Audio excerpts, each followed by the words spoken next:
사도행전 27장, 28장. 우리가 배를 타고 이탈리아로 가기로 결정되자 그들은 황제 부대 소속 율리오라는 백부장에게 바울과 다른 제수들을 넘겨주었습니다. 우리는 아드라무테노에서 온 배를 타고 떠났습니다. 그 배는 아시아 지방의 여러 항구를 거쳐가는 배였습니다. 데살로니가 출신의 마케도니아 사람인 아리스다고가 우리와 함께 가게 되었습니다. 이튿날 우리는 시돈에 도착했습니다.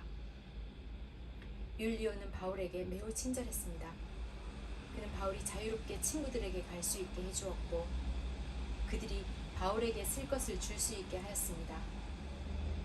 시돈을 떠나 항해를 계속하려고 했을 때 맞바람이 세차게 불어와 키프로스 섬에 바짝 붙어 항해해야 했습니다.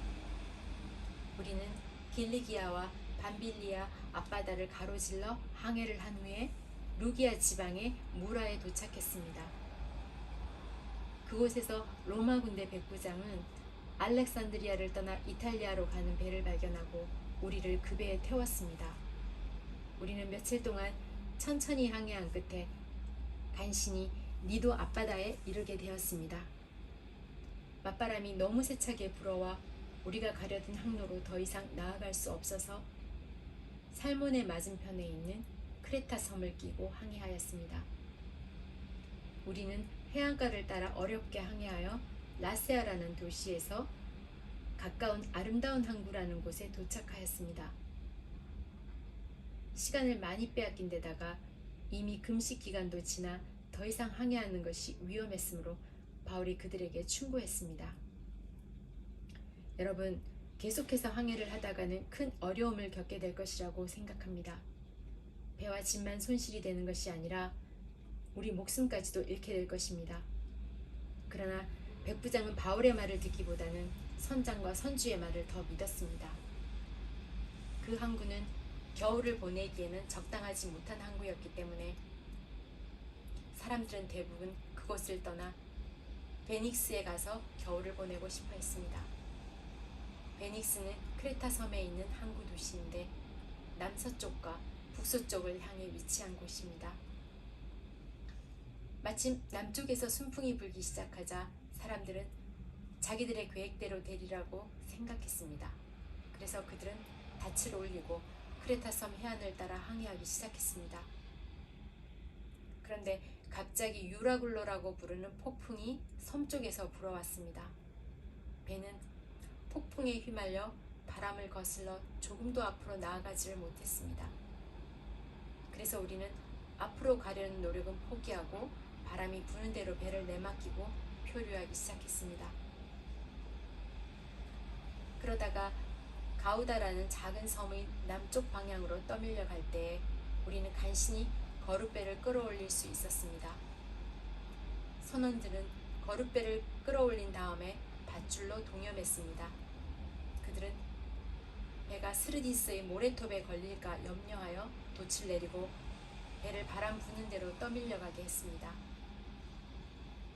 우리가 폭풍에 너무도 시달리자 이튿날에는 선원들이 짐을 바다에 내던졌습니다.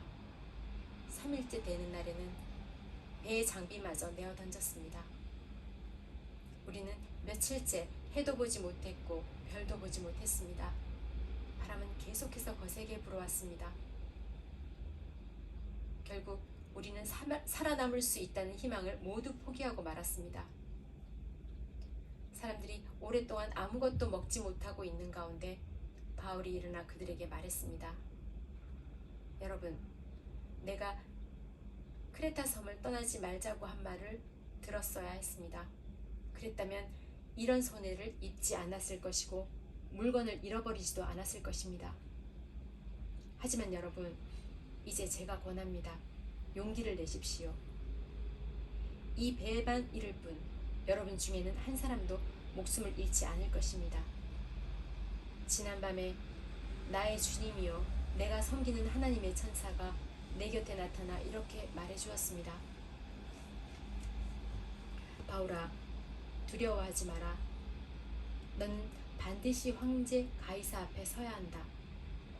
하나님께서 너와 함께 항해하는 모든 사람들의 목숨을 너에게 맡겨주셨다. 그러니 여러분 용기를 내십시오. 나는 하나님을 믿습니다.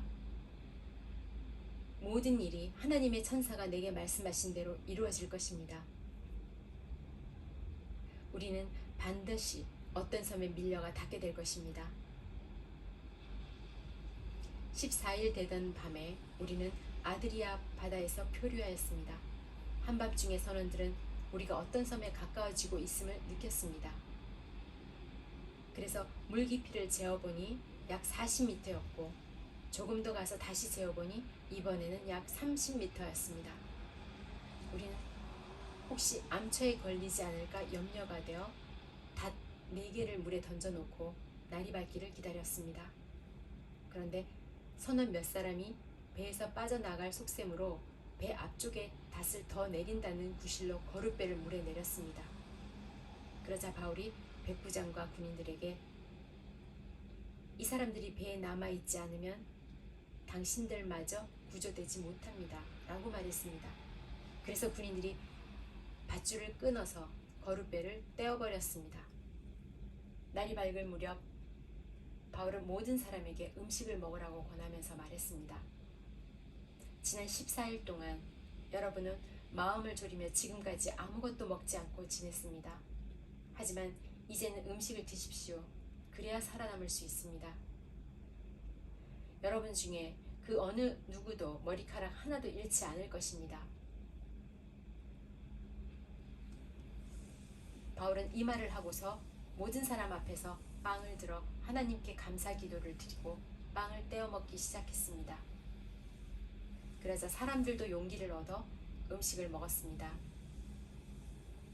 배 안에 있던 사람들은 모두 276명이었습니다.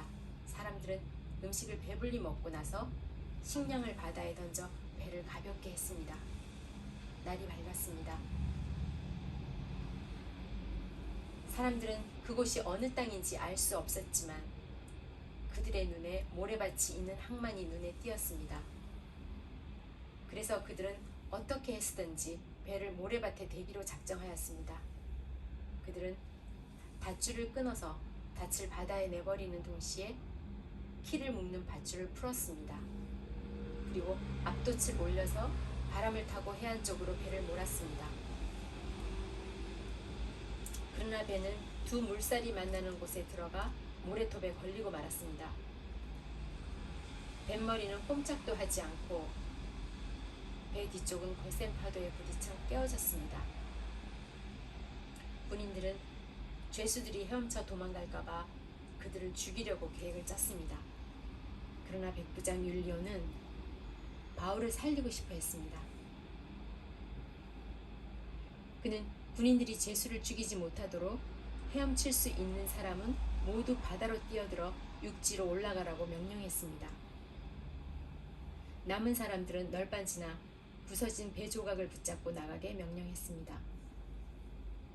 그들은 모두 무사히 육지에 올라왔습니다. 사도행전 28장. 우리는 육지에 무사히 오른 뒤에야 그 섬이 몰타 섬이라는 것을 알았습니다. 비가 오고 매우 추웠습니다.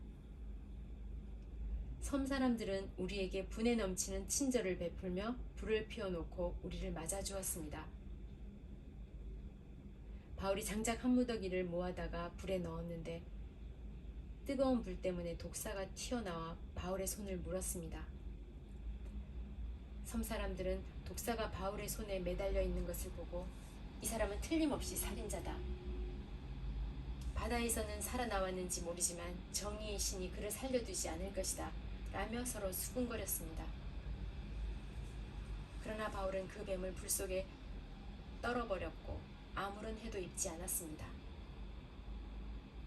사람들은 바울의 몸이 부어오르거나 그가 갑자기 땅바닥에 쓰러져 죽으리라고 예상했습니다.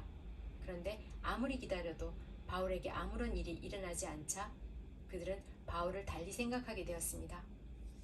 그들은 바울을 신이라고 불렀습니다. 그 근처에 그 섬의 추장인 보블리오가 땅을 소유하고 있었습니다. 그 사람이 우리를 자기 집으로 초대해서 3일 동안 친절하게 대접해 주었습니다. 때마침 보블리오의 아버지가 열병과 이질에 걸려 자리에 누워 있었습니다.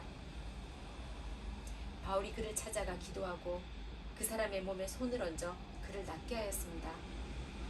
이 일이 있은 뒤에 그 섬에서 병을 앓고 있는 다른 사람들도 바울을 찾아와 고침을 받았습니다. 그 섬 사람들은 우리를 잘 대접해 주었습니다.